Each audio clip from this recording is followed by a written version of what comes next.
नमस्कार। जनमत देख रहे हैं आप। आपके साथ मैं हूं लावनी विनीत। जनमत यानी वो मंच जहां पर हम बात करते हैं उन खबरों की जो सीधे आपसे सरोकार रखती है, जो सीधे देश से सरोकार रखती है। तो देश और आपसे सरोकार रखने वाली उन खबरों को हम सीधे आप तक पहुंचाते हैं और आपको जोड़ने के लिए हमने एक प्रावधान कर रखा है। सोशल मीडिया पर उन खबरों से जुड़ा हुआ प्रश्न हम आपके सामने रखते हैं और उन प्रश्नों का उत्तर आप देख सकते हैं जनमत के इस मंच पर। तो चलिए, सबसे पहले खबरों से बाखबर करने के लिए हम लेकर आते हैं, ये देखिए आ गई, खबरों की रेल आ गई है। बेहद खास खबरें हैं आज जनमत में। आरोपी नंबर 1 सोनिया, आरोपी नंबर 1 सोनिया और आरोपी नंबर 2 कौन है ये भी बताएंगे। ये कहानी दरअसल नेशनल हेराल्ड केस से जुड़ी हुई है, जिसमें ईडी ने आज अपना आरोप पत्र दाखिल कर दिया और आरोप पत्र में पहली बार सोनिया गांधी और राहुल गांधी को आरोपी बनाया गया है। कांग्रेस कह रही है ये पॉलिटिकल वेंडाटा है, लेकिन किस तरीके से नेशनल हेराल्ड का मुद्दा जिस पर आरोप पत्र ईडी ने दाखिल कर दिया है, 25 अप्रैल को इसकी सुनवाई होने वाली है, लेकिन इन सब के बीच कांग्रेस की परेशानी कैसे बढ़ने वाली है विस्तार से रखेंगे आपके सामने। इसके अलावा आगे बढ़ते हैं, बात हम करेंगे साफ तौर पर बांग्लादेश की। बांग्लादेश में वक्फ, अब आप सोचेंगे कि वहां पर क्या हो रहा है। बांग्लादेश में हिंदुओं के लिए जो परिस्थिति है वो तो आपने देखी ही है, लेकिन बांग्लादेश में जो जिहादी चरमपंथी तत्व हैं वो भारत के कानून को लेकर विरोध कर रहे हैं। कानून भारत का, आवाज बुलंद कर रहे हैं बांग्लादेश में।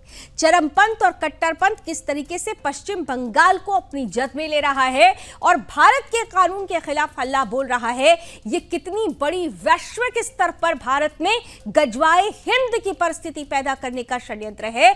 क्या हो रहा है, कौन है इसके पीछे, ये सब कुछ बताएंगे आज खुलकर जनमत के इस मंच पर। आगे बढ़ते हैं, बात मां काली की भी होगी।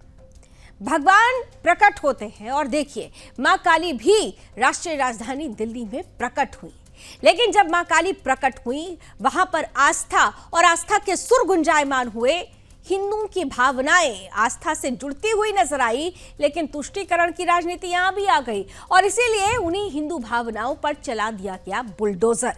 क्या है ये पूरी कहानी, विस्तार से होगी इस पर चर्चा। इसके साथ ही साथ बात, आप देखिए कौन है, पहचानते हैं इनको? आप में से बहुत सारे लोग इन्हें पहचानते होंगे। ये कह रहे हैं कि पापा ही होंगे मुख्यमंत्री।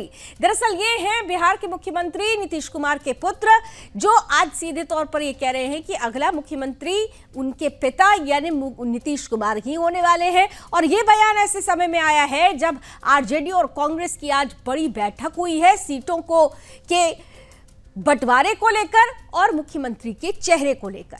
बिहार की सियासत और चुनावी साल किस तरीके से नई नई परिस्थितियों को जन्म दे रहा है, विस्तार से होगी इस पर बात। तो चलिए खबरों के सफर को आगे बढ़ाते हैं और इस वक्त जनमत में जो सबसे बड़ी और अहम खबर आपके लिए आई है, सीधे चलते हैं ब्रेकिंग न्यूज की तरफ। बड़ी और अहम खबर आपके लिए नेशनल हेराल्ड केस से जुड़ी हुई, जिसमें सोनिया गांधी और राहुल गांधी पर चार्जशीट दाखिल करने में ईडी की तरफ से उन्हें आरोपी बना दिया गया है। इसके अलावा जो नाम इसमें शामिल हैं वो इंडियन ओवरसीज कांग्रेस और राइट हैंड कहे जाते हैं राहुल गांधी के सैम पित्रोदा।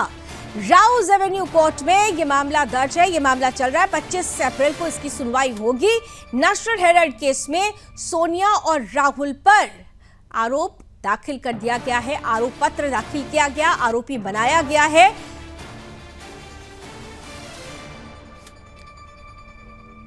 सैम पित्रोदा का नाम भी इसमें शामिल है और देखिए उसकी कॉपी हम आपके सामने रख रहे हैं। 25 अप्रैल को इस केस में अगली सुनवाई होगी राउज एवेन्यू कोर्ट में।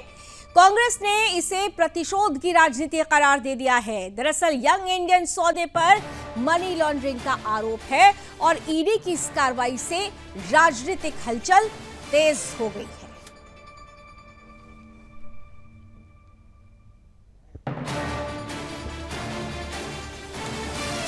तो प्रवर्तन निदेशालय ने नेशनल हेराल्ड से जुड़े मनी लॉन्ड्रिंग मामले में कांग्रेस की शीर्ष नेतृत्व सोनिया गांधी और राहुल गांधी के खिलाफ शिकंजा कस दिया है। दिल्ली के राउज एवेन्यू कोर्ट में चार्जशीट दाखिल हुई और ये सनसनी मच गई। अभी तस्वीरें भी हम चार्जशीट की आपको दिखा भी रहे थे।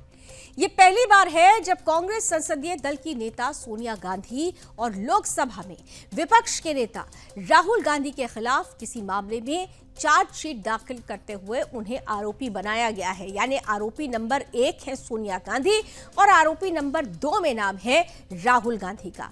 इसके अलावा सैम पित्रोदा और सुमन दुबे, इनके नाम भी शामिल हैं। चार्जशीट में कांग्रेस ओवरसीज प्रमुख हैं सैम पित्रोदा, जिनका जिक्र मैंने किया, और सुमन दुबे, और कई लोगों के अन्य लोगों के नाम भी शामिल हैं। कोर्ट ने इस मामले में आरोपों पर संज्ञान लेने के लिए 25 अप्रैल की तारीख तय कर दी है। लेकिन इन सब के बीच कांग्रेस ने इस मुद्दे को सीधे सीधे राजनीतिक प्रतिशोध से जोड़ दिया है और यही वजह है कि खास तौर पर यह कहा जा रहा है कि ईडी से, यानी जांच एजेंसियों का दुरुपयोग करके गांधी परिवार को बदनाम करने की साजिश है। इन सब के बीच खबर यह भी आ रही है कि कल के दिन कांग्रेस पार्टी देश भर में हल्ला बोलने वाली है इस आरोप के खिलाफ। यह मामला नेशनल हेराल्ड अखबार और एसोसिएटेड जर्नल्स लिमिटेड से जुड़ा हुआ है, जिसे यंग इंडियन प्राइवेट लिमिटेड ने कथित तौर पर 50 लाख रुपए में हासिल किया था, जबकि संपत्तियों का मूल्य 2000 करोड़ रुपए से अधिक बताया जाता है। सोनिया और राहुल गांधी यंग इंडियन में 38% की शेयर धारक है। ईडी का आरोप है कि इस सौदे में वित्तीय अनियमितताएं और मनी लॉन्ड्रिंग हुई है। वित्तीय अनियमितताएं पाई गई हैं और मनी लॉन्ड्रिंग का आरोप है। जांच 2021 में शुरू हुई, जब बीजेपी नेता सुब्रमण्यम स्वामी की 2014 की शिकायत पर दिल्ली कोर्ट ने संज्ञान लिया था। कांग्रेस ने इस कार्रवाई को राजनीतिक प्रतिशोध करार दिया है और यह भी कहा जा रहा है कि ये आरोप पत्र ऐसे समय में दाखिल किया गया है जब कांग्रेस अपने मिशन गुजरात पर आगे बढ़ चुकी है। आज ही राहुल गांधी मिशन गुजरात के तहत कर्णावती, जिसे आप लोग अहमदाबाद कहते हैं, कर्णावती में उनकी उपस्थिति थी। दूसरी तरफ सोनिया गांधी के दामाद रॉबर्ट वाड्रा, स्काईलाइट मामले में, वहां पर भी मनी लॉन्ड्रिंग का मामला है, कोर्ट के सामने उनकी पेशी थी। आज 6 घंटे पूछताछ हुई है। कल भी ये पूछताछ लंबी चलने वाली है। साथ ही साथ अब जब ये परिस्थिति बन रही है और सोनिया गांधी और राहुल गांधी को आरोपी बना दिया गया है, ऐसे में कांग्रेस लगातार ये कह रही है कि दरअसल ये सीधे सीधे प्रायोजित स्थिति है, प्रायोजित अपराध इसे बताया जा रहा है। कांग्रेस नेता जयराम रमेश इसे राज्य प्रायोजित अपराध बताते हुए कह रहे हैं कि यह पीएम मोदी और गृह मंत्री अमित शाह की बदले की राजनीति का हिस्सा है। वहीं ईडी का कहना है कि उसने ठोस सबूतों के आधार पर यह कदम उठाया है। हाल ही में ईडी ने 661 करोड़ रुपए की संपत्तियों को जब्त करने की प्रक्रिया भी शुरू की थी। इस चार्जशीट के दाखिल होने से कांग्रेस के लिए मुश्किलें बढ़ सकती हैं। अब ऐसे में सवाल ये उठता है कि क्या नेशनल हेराल्ड मामले में कांग्रेस ने वित्तीय अनियमितताएं की है? सोनिया और राहुल गांधी की यंग इंडियन में आखिर क्या भूमिका थी? क्या ईडी की कार्रवाई राजनीति से प्रेरित है या सबूत आधारित? कांग्रेस इस चार्जशीट का जवाब कैसे देगी? आने वाले दिनों में इसकी गहराई को और उजागर करेंगे, लेकिन उससे पहले, क्योंकि आरोप राहुल गांधी और सोनिया गांधी पर है, इसलिए कांग्रेस परिवार पर, गांधी परिवार पर जब यह आरोप लगा तो कांग्रेस के नेताओं ने प्रतिक्रिया देने का सिलसिला भी शुरू कर दिया है। क्या कुछ कहा जा रहा है राजनीतिक गलियारों में, इस खबर को लेकर आइए आपके सामने भी चंद बयानात रखते हैं।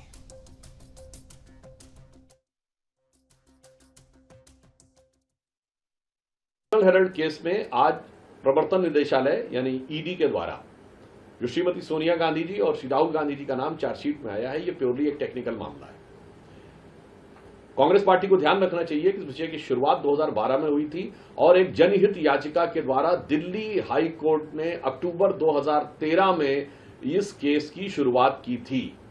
यानी ये मामला दर्ज तब हुआ था जब मोदी जी की सरकार आई भी नहीं थी। अतः कांग्रेस पार्टी का इस पर राजनीति करने का आधार नहीं बनता है।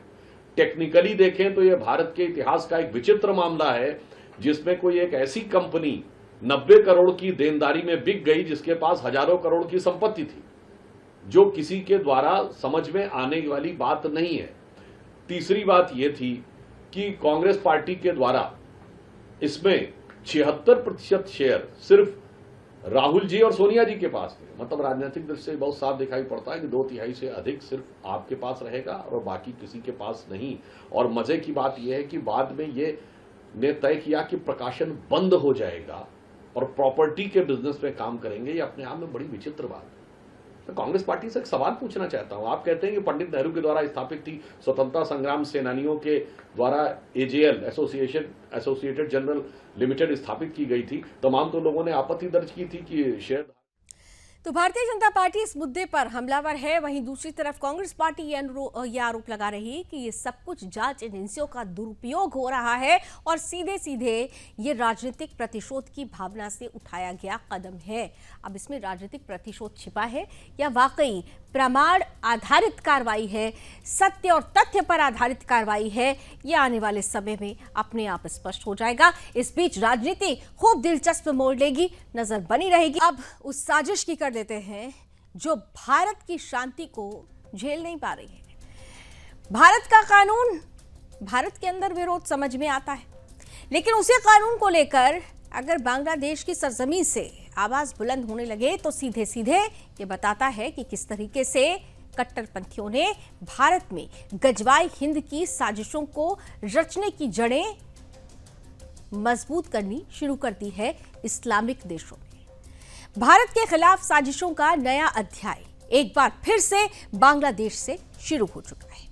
हिंदू विरोधी हिंसा और कट्टर इस्लामी समूहों के हौसले बुलंद होने के बाद अब बांग्लादेश की खिलाफत मजलिस पार्टी ने भारत के वक्फ कानून के खिलाफ ढाका स्थित भारतीय उच्चायोग के बाहर विरोध प्रदर्शन की धमकी दी है। इस कट्टरपंथी संगठन के प्रमुख मौलाना ममुनुल हक ने सीधे भारत की संप्रभुता पर सवाल खड़ा करते हुए न सिर्फ भारत के अंदरूनी फैसलों पर टिप्पणी की है, बल्कि खुलेआम अंतर्राष्ट्रीय मंचों पर भारत को घेरने की साजिश भी रच डाली है। ममुनुल हक ने भारत में मुसलमानों के साथ कथित अन्याय का झूठा विमर्श गढ़ते हुए बांग्लादेश सरकार से यह अपील की है कि वो इस मसले को संयुक्त राष्ट्र तक ले जाए। अब सवाल यह है कि बांग्लादेश जैसे पड़ोसी मुल्क की धार्मिक राजनीति भारत के कानूनों में दखल देने का दुस्साहस क्यों कर रही है? भारत का वक्फ संशोधन कानून एक आंतरिक कानूनी और प्रशासनिक व्यवस्था का हिस्सा है, जो वक्फ संपत्तियों की पारदर्शिता और नियमन सुनिश्चित करने के लिए जरूरी कदम है। मगर यह कानून बांग्लादेश के कट्टरपंथियों की आग की किरकिरी आखिर क्यों बन गया है? सवाल यह है कि अब जब बांग्लादेश से वक्फ कानून के खिलाफ आवाज उठी है तो इसे समझने की जरूरत है। इससे भारत में अवैध रूप से कब्जाई गई जमीनों पर मजहबी राजनीति की दुकानें बंद होने का खतरा मंडराने लगा है। दरअसल भारत में वक्फ संपत्तियों के नाम पर लंबे समय से कई विवाद और अवैध कब्जों की शिकायतें उठती रही हैं। बीजेपी सरकार द्वारा वक्फ प्रॉपर्टीज की पारदर्शिता और लेखा जोखा सख्ती से सुनिश्चित करने के लिए यह संशोधन किया गया, यह कानून लाया गया। यही बात कट्टरपंथियों को बर्दाश्त नहीं हो रही। बांग्लादेश इस्लामिक संगठन द्वारा इस मुद्दे पर प्रदर्शन की धमकी देना और भारत की छवि को अंतर्राष्ट्रीय स्तर पर बदनाम करने की साजिश रचना इस बात का प्रमाण है कि भारत के खिलाफ एक सुनियोजित धर्म युद्ध का प्लान तैयार हो चुका है। बांग्लादेश में हिंदुओं के खिलाफ हिंसा थम नहीं रही, मंदिरों पर हमले लगातार हो रहे, महिलाओं पर अत्याचार जारी है और अब वही बांग्लादेश भारत में मुसलमानों के तथाकथित अधिकारों की बात कर रहा है। इस पूरे घटनाक्रम से यह साफ जाहिर होता है कि भारत के अंदर समाज में धार्मिक विभाजन पैदा करने और अशांति फैलाने की विदेशी साजिशों में बांग्लादेश की जमीन की भी सक्रियता शामिल है। इसके पहले सुदर्शन न्यूज ने आपके सामने एक्सक्लूसिव रिपोर्ट रखी थी, जब हमने आपके सामने अपने विशेष कार्यक्रम बिंदास बोल के माध्यम से सामने रखा था कि किस तरीके से बांग्लादेश का आतंकी संगठन है जमीयत JMB, वो पश्चिम बंगाल में अपनी जड़ें मजबूत कर रहा है और पश्चिम बंगाल में हिंदुओं को वक्फ विरोध के नाम पर टारगेट कर रहा है। ऐसे समय में अब जब बांग्लादेश से एक बार फिर से वक्फ कानून के विरोध की आवाज बुलंद हो रही है तो साफ समझ में आता है कि किस तरह से चरमपंथी कट्टरपंथी बांग्लादेश की जमीन से सक्रिय होकर भारत की सरजमीं पर अशांति फैलाने का प्लान बना चुके हैं। खासकर इस्लामिक कट्टरपंथी गुटों द्वारा इसे भारत के मुसलमानों के अधिकारों पर हमला कहकर जब परोसा जा रहा है तो सीधे तौर पर भारत के मुसलमानों को भड़काया जा रहा है। सच्चाई यह है कि वक्फ कानून का संशोधन देश में कानून व्यवस्था को सशक्त और पारदर्शी बनाने के लिए ही किया गया है। यह देश की संप्रभुता का मामला है और इसमें किसी बाहरी देश की ना तो राय की आवश्यकता है और ना ही दखल की इजाजत। अब समय आ गया है कि भारत इस तरह की साजिशों के खिलाफ एक कड़ा संदेश दे। बांग्लादेश में बैठे भारत विरोधी तत्व, चाहे वो मौलाना मुमिनुल हक हो या कोई और, इस भ्रम में ना रहे कि भारत अपनी आंतरिक नीतियों पर किसी बाहरी दबाव में आएगा या किसी बाहरी को उसमें दखल करने की इजाजत देगा। और इसीलिए जब सीधे तौर पर यह भारत की संप्रभुता पर उसे चुनौती है तो हमने भी आपके सामने एक बड़ा महत्वपूर्ण प्रश्न रखा है।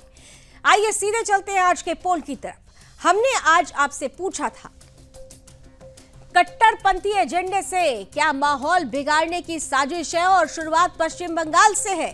तो देखिए, आप में से 98% लोग ये बिल्कुल मानते हैं कि दरअसल ये सब कुछ जो पश्चिम बंगाल में हो रहा है वो एक कट्टरपंथी एजेंडे के तहत सोचा समझा सुनियोजित प्रयोग है, साजिश है, भारत को अस्थिर करने का बड़ा षड्यंत्र है। हालांकि 2% लोग इससे सहमत नजर नहीं भी आते हैं। अब बात क्योंकि पश्चिम बंगाल की हो रही है तो पश्चिम बंगाल में हिंदू असुरक्षित है, हिंदू असहाय है। तो पश्चिम बंगाल लगातार हिंदुओं के लिए नर्क बनता जा रहा है। हम ऐसा इसलिए कह रहे हैं क्योंकि पश्चिम बंगाल में वक्फ विरोध के नाम पर जिस तरीके की तस्वीरें सामने आई, जो आगजनी देखी गई, जो हिंसा देखी गई, हिंदुओं का कत्लेआम देखा गया, 500 से ज्यादा हिंदुओं का पलायन देखा गया, रोती बिलखती चीखती महिलाओं की आवाजें सुनी गई और इसके बाद अब तो परिस्थिति ऐसी है कि तृणमूल कांग्रेस के ही हिंदू नेता ये कह रहे हैं कि पार्टी के अंदर वो सुरक्षित नहीं है। जी हाँ, आपने बिल्कुल सही सुना। आम हिंदू तो पश्चिम बंगाल में सुरक्षित नहीं है क्योंकि जो मुर्शिदाबाद में हुआ, जो आग दक्षिण 24 परगना तक पहुंची, उसकी बानगी सबने देखी, उसकी तस्वीर सबने देखी।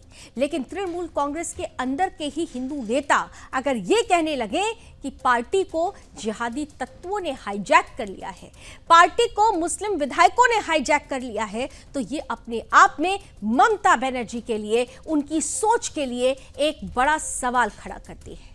दरअसल तृणमूल कांग्रेस के हिंदू नेता अब साफ तौर पर यह कह रहे हैं कि पार्टी के अंदर उनकी नहीं सुनी जाती है, उन्हें दबाया जाता है। पार्टी के अंदर सीधे तौर पर अगर सुना जाता है तो सिर्फ और सिर्फ मुस्लिम नेताओं को। तुष्टीकरण की राजनीति जो ममता बनर्जी की राजनीति का आधार है, वो आधार खुद तृणमूल कांग्रेस के हिंदू नेताओं के लिए किस तरह से नासूर बन चुका है, आज उसी पर आधारित है हमारी आज की ये स्पेशल रिपोर्ट।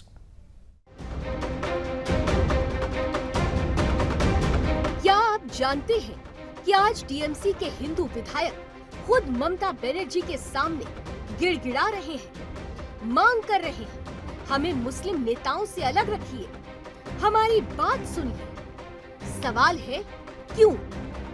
तो जवाब है क्योंकि टीएमसी अब तुष्टीकरण की दलदल में इस कदर धंस चुकी है कि हिंदू विधायकों की आवाज तक कुचल दी जाती है। पार्टी में मुस्लिम तुष्टीकरण इतना हावी हो चुका है कि हिंदू नेताओं की आवाज तक दबा दी जाती है। अब ये विधायक नहीं, याचक बन चुके हैं। याद होगा आपको संदेश खाली में क्या हुआ था, कैसे टीएमसी के हिंदू नेताओं के घर जलाए गए, माओ बहनों की इज्जत सरेआम नोची गई और ममता बनर्जी सत्ता के सिंहासन पर चुप बैठी रही। आज हम आपको वो दिखाएंगे जो मेन स्ट्रीम मीडिया छुपा रहा है। जी हाँ, पश्चिम बंगाल में हिंदुओं का संगठित शोषण, उत्पीड़न और पलायन हो रहा है। बंगाल की डेमोग्राफी भी बदल रही है। बंगाल में हिंदुओं को बेघर किया जा रहा है, जान से मारा जा रहा है और जिहादी अपने पैर पसारते जा रहे हैं। ऐसा हम इसलिए कह रहे हैं क्योंकि जहां 1951 में हिंदू आबादी 78.4% थी, वहीं हिंदू आबादी 2011 में घटकर 70.5 हो गई। वहीं 1951 में जहां मुस्लिम आबादी 19.8% थी, वहीं आबादी 2011 में बढ़कर 27% हो गई। ये कोई डेमोग्राफिक ट्रेंड नहीं, बल्कि ये डेमोग्राफिक टेरर है। जनसंख्या की आड़ में सत्ता की घेराबंदी चल रही है और उसके निशान पर है हिंदू समाज। आज मुर्शिदाबाद में हिंदुओं पर हमले हो रहे हैं, कल दक्षिण 24 परगना में घर जलाए गए और परसों शायद आपका इलाका होगा। ये कोई इत्तेफाक नहीं है। जहां मुस्लिम आबादी 25% के पार जाती है, वहां हिंदू परिवारों को अपना घर छोड़ना पड़ता है।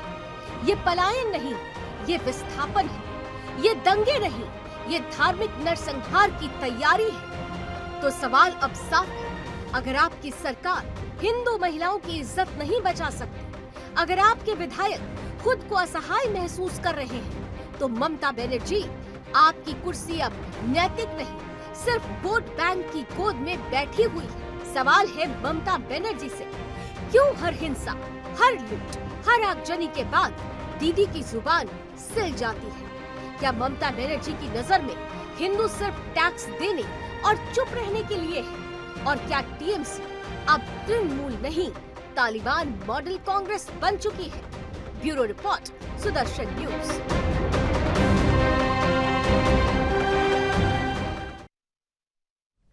तो सवाल यही है कि ममता बनर्जी के राज में अब अगर उनके खुद की पार्टी के हिंदू नेता सुरक्षित नहीं है, तो फिर आम हिंदू की क्या हालत होगी, इसका अंदाजा आसानी से लगाया जा सकता है।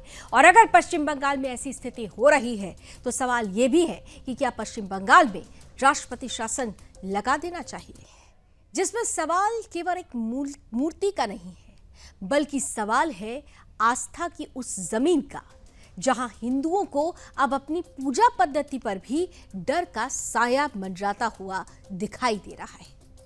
दरअसल हम बात कर रहे हैं राष्ट्रीय राजधानी दिल्ली के पश्चिमपुरी इलाके की, जहां हाल ही में खुदाई के दौरान मां काली की भव्य प्रतिमा प्रकट हुई थी।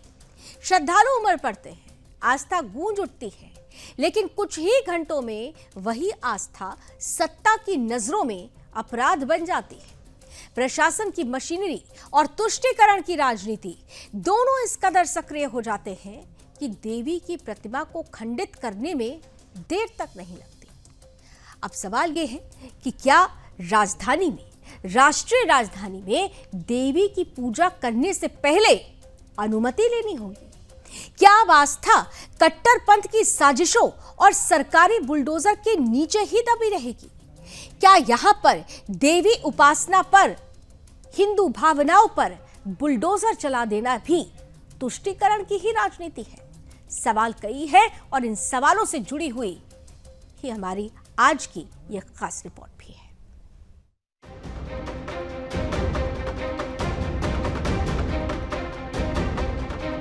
दिल्ली के पश्चिमपुरी की धरती पर मां काली ने प्रकट होकर आस्था का संदेश दिया, लेकिन जिहादी मानसिकता को ये मंजूर नहीं हुआ। जिस मूर्ति के सामने श्रद्धालु शीश झुका रहे थे, उसे कुछ घंटों में ही खंडित कर दिया गया, और वो भी प्रशासन की मौजूदगी में। सवाल ये है, क्या दिल्ली अब हिंदुओं के लिए भी सुरक्षित नहीं बची? दरअसल मामला कुछ ऐसा है कि दिल्ली के एक इलाके में हाल ही में खुदाई के दौरान एक चमत्कारी घटना सामने आई। मिट्टी हटाई गई और मां काली की भव्य मूर्ति प्रकट हुई। स्थानीय लोग भाव विभोर हो गए, श्रद्धा से झुकते सिर, हाथों में फूल, जय मां काली के जयकारे। लेकिन कुछ घंटों में ही ये आस्था राजनीति और षड्यंत्र की भेंट चढ़ गई। माता रानी की पूजा यहाँ पे हम काफी टाइम से कर रहे हैं, माता रानी की पूजा, और हमारे यहाँ से 100 कदम की दूरी पर कब्रिस्तान है। पता नहीं उनकी वजह से हुआ कि किनकी वजह से, मुझे पता नहीं चला, लेकिन यहाँ माता रानी की काली माता का मंदिर है, और हमारा मंदिर यहाँ पर बीडीए वाला, यहाँ की पुलिस वालों, यहाँ के बिना नोटिस का हमारे यहाँ मंदिर आके तोड़ दिया है। तो आज सुबह ऐसा होता है कि डीडीए वाले बिना नोटिस के, बिना किसी परमिशन के हमारे मंदिर पे सीधा आके पथराव कर दिए, सीधा आके हमारे मंदिर को तोड़ दिया, चूर चूर कर दिया। तो हमें आपसे बस प्रशासन से हमें ये निवेदन है कि हमें छोटी सी जगह खाली दे दीजिए जहां हम हमारी माता को पूज सके, हमारी माता का मंदिर बना सके। बता दें कि मूर्ति के आसपास एक पुराना कब्रिस्तान भी मौजूद है। बस यहीं से शुरू हुई साजिश। जिहादियों ने डर फैलाया कहीं मंदिर न बन जाए। शिकायत सीधे डीडीए तक पहुंचाई गई और डीडीए की टीम ने आनन फानन में पहुंचकर मां काली की मूर्ति को खंडित कर दिया। कोई जांच नहीं, कोई धार्मिक संस्था से राय नहीं, सीधा हिंदू आस्था पर बुलडोजर चला दिया गया। हमारे जो पंडित जी है, हमारे ये माँ काली के पंडित जी है, इनको आज से ठीक 15 दिन पहले नवरात्रि को एक स्वप्न आता है माँ काली का कि इस डीडीए की जो लैंड है, इस जमीन के नीचे इनको एक मूर्ति मतलब दिखाई दी। तो इन्होंने हमारे समाज को इकट्ठा करा, एकत्रित करके उन्होंने सबको बताया कि इस जमीन पे, इस लैंड पे, यहाँ पे माँ काली का स्वप्न है और यहाँ पे कोई मूर्ति है। तो फिर हम, हमारा समाज जितने थे, हमारे समाज के करीबन 100 लोग, 50 लोग इकट्ठे हुए, एकत्रित होकर हमने यहाँ पे गड्ढा खोदा डीडीए के यहाँ पे, और वहाँ से हमें हमारी माँ काली स्वयं प्रकट हुई। वहाँ पे जमीन के नीचे मिले और हमने वहाँ पे माँ को छोटी सी जगह पे हमने हमारी माँ को विराजमान करा कि हम यहाँ से चलो माँ यहाँ पे प्रकट हुए, तो हम यहाँ छोटा सा मंदिर बना के हम वहाँ पे उनको पूजा करेंगे, पाठ करेंगे। और सवाल ये है कि क्या हिंदू अब अपनी ही जमीन पर देवी की पूजा भी नहीं कर सकता? क्या डीडीए अब जिहादी तुष्टीकरण का एक नया औजार बन चुका है? और सबसे बड़ा सवाल ये है कि अगर ये किसी और धर्म से जुड़ा होता तो क्या प्रशासन यूं ही बुलडोजर चलाता? डीडीए की टीम तो मूर्ति को तोड़कर लौट गई, लेकिन मां के भक्त वहीं डटे हुए हैं। स्थानीय हिंदू महिलाएं रात भर उस स्थल पर बैठी रही, एक पल को भी वहां से हटी नहीं। डर था कहीं प्रशासन और कट्टरपंथी मिलकर मां की मूर्ति को गायब न कर दे। मीडिया वालों ने नहीं, ये जो यहाँ पे इर्द गिर्द में कुछ मस्जिद है या मुस्लिम्स लोग हैं, इन लोगों ने यहाँ पे आके कुछ कंप्लेंट किया या कुछ किया है। हमारी माता 7 फुट के गड्ढे से 11 फुट का गड्ढा हमने किया, उसमें से उत्पन्न हुई है। उन्होंने, हमारे जो पुरखे हैं, जो हमारे बुजुर्ग हैं, उन्होंने कितने वर्षों तक तपस्या की है, तब वो माता हमारा कल्याण करने के लिए आई हैं। हम उनको कभी भी यहाँ से नहीं जाने देंगे। कोई इनको हाथ नहीं लगा सकता, हमारे मंदिर को नहीं हाथ लगा सकता। हम हमारे यहाँ से माता रानी को नहीं हिलने देंगे। जिसको जितना दम लगाना है वो लगा ले, तोड़ना है, फोड़ना है, मारना है, कि जो मर्जी करना है, मर जाएंगे पर हटाने नहीं देंगे। जब जब मां काली का अपमान होगा तब तब तांडव होगा। ये प्रशासन और कट्टरपंथी लोग मां काली की मूर्ति तोड़ सकते हों, लेकिन मां काली की चेतना को नहीं मिटा सकते। यह हिंदू अब सिर्फ दीप जलाएगा नहीं, अब सवाल भी करेगा, और संघर्ष भी। सवाल यही है कि आखिर कब तक हिंदू आस्था की हत्या होती रहेगी। Bureau report, Sudarshan news.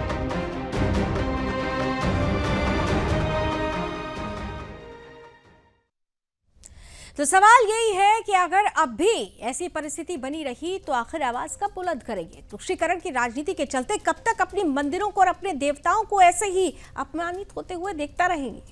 सवाल बड़ा है और नंबर आपका भी अगला हो सकता है, आपके मोहल्ले का भी हो सकता है। इसलिए सावधान और सचेत रहने की जरूरत है, संगठित होने की जरूरत है। आइए इसी के साथ आगे बढ़ते हैं जनमत में। और इस वक्त बहुत बड़ी खबर आ रही है, सीधे जम्मू कश्मीर से खबर आ रही है, जहां पर पीएम मोदी का जम्मू कश्मीर दौरा स्थगित हो गया है। 19 अप्रैल को रेल प्रोजेक्ट के उद्घाटन के लिए प्रधानमंत्री को जम्मू कश्मीर पहुंचना था, लेकिन उधमपुर श्रीनगर रेल लिंक का यह खास कार्यक्रम था जिसके उद्घाटन के लिए प्रधानमंत्री को पहुंचना था, लेकिन अब ये कार्यक्रम पोस्टपोन हुआ है। जल्द ही नई तारीखों की घोषणा हो सकती है। ज्यादा जानकारी देने के लिए हमारे साथ जम्मू कश्मीर ब्यूरो चीफ रोहिल बशीर जुड़ चुके हैं। रोहिल, आखिर क्या वजह है कि इस कार्यक्रम को, इस दौरे को पोस्टपोन करना पड़ा है? जी देखिए लावनी, पूरी तरीके से अगर देखा जाए तो कश्मीर घाटी को ट्रेन से जुड़ाने का जो सपना पीएम नरेंद्र मोदी का था, वो 19 तारीख को उसके जो है बहुत बड़े लेवल पे उद्घाटन उसका करना था प्राइम मिनिस्टर नरेंद्र मोदी का। लेकिन इस वक्त ये जानकारी मिल रही है कि पीएम का जो ये इनाग्रेशन सेरेमनी है फिलहाल स्थगित कर दी गई है, क्योंकि ये कहा जा रहा है कि कोई सुरक्षा कारणों की वजह से जो है फिलहाल इसको स्थगित करना पड़ा। लेकिन दूसरी जानब से अगर देखा जाए तो जो रेलवे के ऑफिशियल है, उन्होंने इस बात की अभी तक जानकारी नहीं दी है कि प्राइम मिनिस्टर का ये इनाग्रेशन जो है किस बुनियाद पर इसको स्थगित कर दिया गया है। लेकिन अगर देखा जाए तो काफी ज्यादा महत्वपूर्ण इसके के बीच जो टनल्स होती है या इसके बीच जो सुरंगें होती है उनकी सक्सेसफुल ट्रायल जो है पहले ही कर दी गई थी और पूरी तरीके से स्टेज जो है वो बड़े पैमाने पर 19 अप्रैल को सजाया गया था, जहां पर कहा गया था कि 19 अप्रैल को प्राइम मिनिस्टर नरेंद्र मोदी जो है कटरा से इस ट्रेन को हरी झंडी दिखाएंगे और इसकी इनॉग्रेशन जो है 19 अप्रैल को होने वाली है। लेकिन इस वक्त ये जानकारी हमें मिल रही है कि पूरी तरीके से ये फिलहाल प्रोग्राम जो है वो पोस्टपोन कर दिया गया है और रेलवे अथॉरिटीज की तरफ से ये भी जानकारी मिल रही है कि अगले ऐलान का जो अगला तारीख है उसका ऐलान जो है कुछ दिन बाद जो है वो किया जा सकता है। लेकिन फिलहाल सभी तैयारियां जो है यहाँ पर मुकम्मल कर ली गई थी, सुरक्षा का रोड मैप पूरी तरीके से बनाया गया था और साथ ही साथ जो वैली का जो सबसे world highest railway bridge Chenab bridge है वहां पर भी सिक्योरिटी के सख्त तरीन इंतजाम किए गए थे और कुछ ही दिन बचे थे अब इसकी इनॉग्रेशन को। लेकिन इस वक्त यही जानकारी मिल रहा है कि फिलहाल कुछ कारणों की वजह से इस जो पीएम मोदी का ये विजिट है फिलहाल वो स्थगित कर दिया गया है और अगले तारीख का ऐलान जो है वो कुछ दिन के बाद किया जाएगा। लेकिन रेलवे की तरफ से हर कोई यहाँ पर जो सुविधा वो उपलब्ध रखी गई है। कश्मीर का जो सपना था ट्रेन से जोड़ने का, पूरे देश के साथ कश्मीर को ट्रेन के साथ जोड़ा गया है और इसकी इनॉग्रेशन फिलहाल स्थगित कर दी गई है और अगले जो तारीख है उसका ऐलान जो है कुछ दिनों के बाद वो किया जाएगा। जी चलिए, बहुत बहुत धन्यवाद रोहित इस बड़ी जानकारी के लिए। तो इस वक्त की सबसे बड़ी और अहम जानकारी आपके सामने रख रहे थे। 19 तारीख को होने वाला प्रधानमंत्री नरेंद्र मोदी का जम्मू कश्मीर का ये दौरा फिलहाल पोस्टपोन हो गया है, स्थगित कर दिया गया है। जल्द ही नई तारीखों की घोषणा की जाएगी। सुरक्षा के लिहाज से हालांकि कहा जा रहा है क्योंकि जिस तरह से बीते दिनों लगातार हम देख रहे हैं कि आतंकवादी हावी हुए हैं यहाँ पर, हालांकि सेना पूरी तरह से मुस्तैदी के साथ मुंहतोड़ उन्हें जवाब दे रही है। सुरक्षा के लिहाज से ये कहा जा रहा है कि शायद ये पूरा का पूरा जो कार्यक्रम है वो स्थगित किया गया है। आने वाले समय में तारीख क्या होगी, घोषणा कब होती है, इस पर हमारी नजर बनी रहेगी। जनमत में आगे बढ़ते हैं और बात कर लेते हैं उस सोच की जिस सोच में ही हिंदुओं का अपमान, हिंदू आस्था का अपमान, वीर नायकों का अपमान और वीरता का अपमान छिपा हुआ है। दरअसल अभी ज्यादा दिन नहीं बीते जब समाजवादी पार्टी के सांसद रामजीलाल सुमन ने हमारे वीर सपूत महाराणा सांगा जी का अपमान किया था। समाजवादी पार्टी ने यह तय कर लिया हो मानो कि 2027 का विधानसभा चुनाव हिंदू भावनाओं पर सीधा हमला बोलकर ही करेंगे। रामजीलाल सुमन का बयान अभी ठंडा भी नहीं पड़ा है। राजपूत समाज आक्रोशित है, देश के राष्ट्रवादी आक्रोशित है, लेकिन अब इसी बीच समाजवादी पार्टी के ही बड़े नेता हैं इंद्रजीत सरोज, उन्होंने भी कुछ ऐसा कह दिया है जो सीधे तौर पर समाजवादी पार्टी की सोच को ही कटघरे में खड़ा करता है।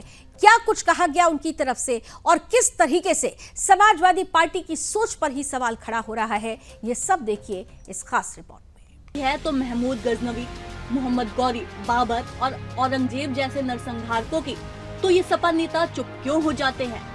इंद्रजीत सरोज जैसे नेता उनकी आलोचना तो दूर, उनका नाम तक लेने से बचते हैं। आखिर क्यों? क्या इसलिए कि उनका वोट बैंक नाराज न हो जाए? सपा समेत तमाम विपक्षी दलों ने ये समझ लिया है कि एकजुट हिंदू समाज उनके लिए सबसे बड़ी चुनौती है, इसलिए कभी राम मंदिर का विरोध होता है तो अब भाई जो तुष्टीकरण से करे प्यार वो हिंदू अपमान से कैसे करे इनकार, यही समाजवादी पार्टी की सोच बन चुकी है। आगे बढ़ते हैं और दिल्ली में बिहार को लेकर भी बड़ी बैठक हुई है। जरा उससे जुड़ी हुई खबर भी आपके सामने रख दें। महागठबंधन की रणनीति तैयार की गई है और इन सब के बीच ये कहा जा रहा है कि सीट बंटवारे को लेकर बहुत जल्द स्थिति साफ हो जाएगी। कांग्रेस के पूर्व नेता आचार्य प्रमोद कृष्णन का इस पर बयान आ गया। उन्होंने कहा कि ममता बनर्जी पश्चिम बंगाल को बांग्लादेश बनाना चाहती हैं, राहुल गांधी तेजस्वी यादव के साथ मिलकर बिहार को बंगाल बनाना चाहते हैं। लेकिन इन सब के बीच कांग्रेस और आरजेडी की जो बड़ी बैठक हुई है उसने कहा है कि ये तो आने वाला वक्त बताएगा कि आखिर बिहार में बदलाव कौन लेकर आ रहा है। नहीं इतना ही नहीं, एक तरफ ये कहा जा रहा है गठबंधन, इंडी गठबंधन की तरफ से कि इस बार मुख्यमंत्री नहीं होंगे नीतीश कुमार, लेकिन दूसरी तरफ नीतीश कुमार के पुत्र ये कह रहे हैं कि मुख्यमंत्री तो पापा ही होंगे। तो बिहार चुनाव और गठबंधन की इस रणनीति में आगे क्या क्या होता है इस पर भी हमारी नजर बनी रहेगी। फिलहाल जनमत में आज बस इतना ही। देश और दुनिया की तमाम खबरों के लिए आप जुड़े रहिए सुदर्शन न्यूज के साथ। जय हिंद।